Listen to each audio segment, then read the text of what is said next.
Hello students, my name is Avinash Jadaun and welcome to my channel Tej Padhai. और आज मैं लेकर आया हूं एक्सरसाइज 10.3 से क्वेश्चन नंबर 3 को, जो कि सर्किल चैप्टर का है, क्लास 9th का। तो चलिए स्टार्ट करते हैं क्वेश्चन को। क्वेश्चन है, if two circle intersect at 2 point. दो सर्किल हैं जो कि इंटरसेक्ट हो रहे हैं 2 पॉइंट से, एक ए पॉइंट है और एक बी पॉइंट है। Prove that their centre lies on a perpendicular bisector of common chord. अब आपको मालूम है, जब भी ये बाइसेक्ट होंगे तो एक कॉमन कॉर्ड इस पर ड्राइव होगी, क्योंकि यहां पर देखिए ए और बी इसके कॉमन पॉइंट है जो दो सर्किल आपस में इंटरसेक्ट हुए, और ए से लेके अगर बी को मैं ज्वाइन करूंगा तो एक कॉमन कॉर्ड ड्रॉ होगी। और ये जो ओ और एक्स हैं, ये दोनों इन दोनों सर्किल्स के अलग अलग सेंटर्स हैं। तो यहां पर जब मैंने इसको ज्वाइन किया ओ को एक्स से, तो हमको ये प्रूफ करना है कि क्या ये इस पर 90 डिग्री होंगे और इसको इक्वली बाइसेक्ट करेंगे। तो सिंपल सी बात है, सबसे पहले हमको जो हमने कंस्ट्रक्शन किया है ओ ए, ओ बी, ए एक्स और ए एक्स बी, ये कंस्ट्रक्शन हमको लिखना पड़ेगा, साथ में इसका गिवन लिखना पड़ेगा। तो हमको गिवन क्या है, देखिए गिवन में है हमको ए बी कॉमन कॉर्ड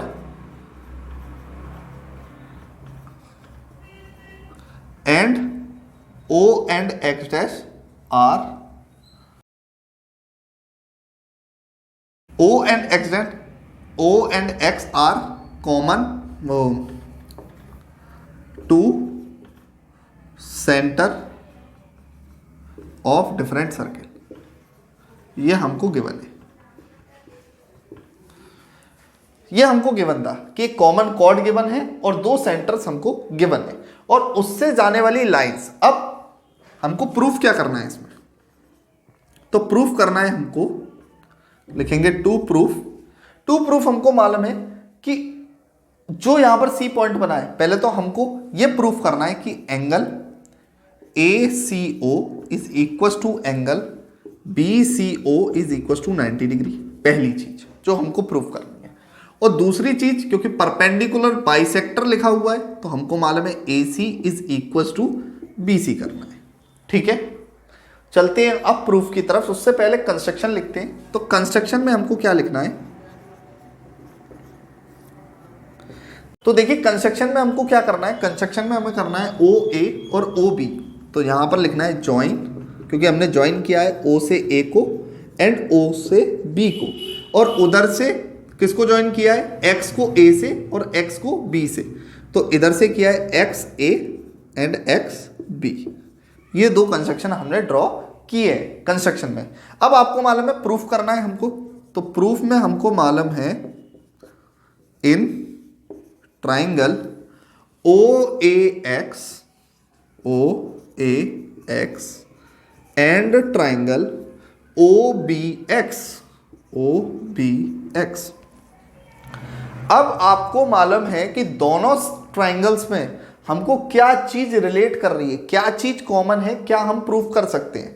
तो इन दोनों ट्राइंगल्स में जो ऊपर वाला ट्राइंगल और नीचे वाला ट्राइंगल है, इसमें O A is equal to O B, O A is equal to O B जो कि रेडियस है। ठीक, दूसरी चीज हमको मालूम है कि A X is equal to X B, ये भी रेडियस है।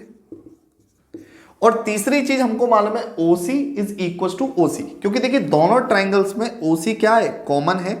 चाहे आप ये वाला पूरा ट्राइंगल ले लीजिए, चाहे आप ये वाला पूरा ट्राइंगल ले लीजिए, दोनों ट्राइंगल्स में OC क्या है, कॉमन है। तो यहां लिखेंगे OC is equal to OC। OC क्यों, OX नॉट OC, OX जो है वो हमारा दोनों ट्राइंगल्स में क्या है, कॉमन है। तो यहां पर हम लिख देंगे OX is equal to OX। और ये क्यों लिखा, कॉमन, ये कॉमन है। अब आपको मालूम है तीनों क्या है, साइड है। तो हम लिखेंगे बाय एस कॉन्ग्रुएंस रूल से, तो बाय एस कॉन्ग्रुएंस रूल से triangle O A X is congruent to triangle O B X. अब आपको मालूम है कि दोनों ट्राइंगल जब आपस में कॉन्ग्रुएंट हो चुके हैं, तो हम इसमें एक चीज प्रूफ कर सकते हैं कि angle 1 is equal to angle 2। तो यहां पर ले लिया angle 1 is equal to angle 2, और ये कैसे लिया है, बाय CP/CD। तो हमको इन दोनों ट्राइंगल को कॉन्ग्रुएंट करने का क्या मकसद था, आइए समझते हैं। एंगल 1 और एंगल 2 प्रूफ करना था, क्योंकि अब मैं ये वाला ट्राइंगल और ये छोटा वाला ट्राइंगल, जो दो ट्राइंगल्स हैं ये वाले और ये वाले, इन दोनों ट्राइंगल्स को आपस में कॉन्ग्रुएंट करूंगा। तो मैंने लिया in triangle OCA and triangle OCB। अब देखिए ये वाला ट्राइंगल छोटा सा जो ये वाला बनना था इस टाइप का OCA, B वाला ये वाला ट्राइंगल, और इसी पर OCA वाला ट्राइंगल ये वाला, ठीक। ये दोनों ट्राइंगल्स हमको चाहिए, कॉन्ग्रुएंट करने पड़ेंगे हमको।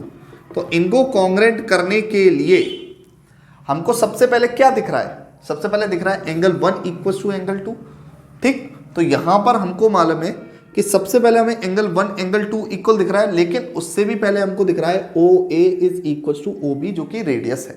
तो लिखेंगे OA is equal to OB जो कि क्या है, रेडियस है।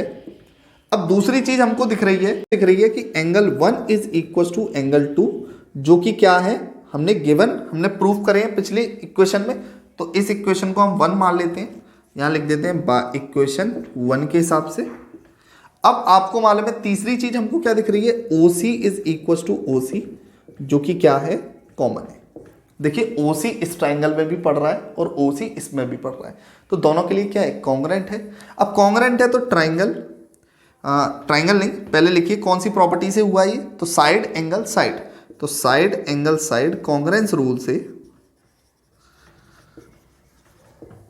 हमको मालूम पड़ चुका है कि triangle OCA is congruent to triangle OCB। अब दोनों अगर आपस में ट्राइंगल्स कॉन्ग्रुएंट हो चुके, दोनों ही ट्राइंगल आपस में कॉन्ग्रुएंट हो चुके हैं, तो हम लिख सकते हैं कि AC is equal to BC, और ये क्या हो गया, बाई CPCT। अब जब ये CPCT से आपस में इक्वल हो चुके हैं, जब ये वाला इस साइड के इक्वल हो चुका है, तो हमारा एक प्रॉपर्टी तो कॉम हो चुकी है। अब परपेंडिकुलर बाइसेक्टर होगा, बाइसेक्टर तो है क्योंकि साइड को इक्वली डिवाइड किया है, लेकिन परपेंडिकुलर कैसे होगा, तो उसके लिए हम क्या करेंगे, इन दोनों एंगल्स को हम इक्वल कर लेंगे। तो हम लिख लेंगे angle OCA is equal to angle OCB, इसको भी हम CPCT से मान लेंगे।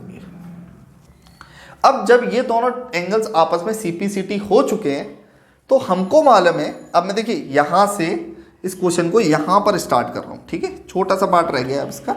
तो जितना मैंने यहां पर कराया है वहां से अब मैं यहां पर आ चुका हूं।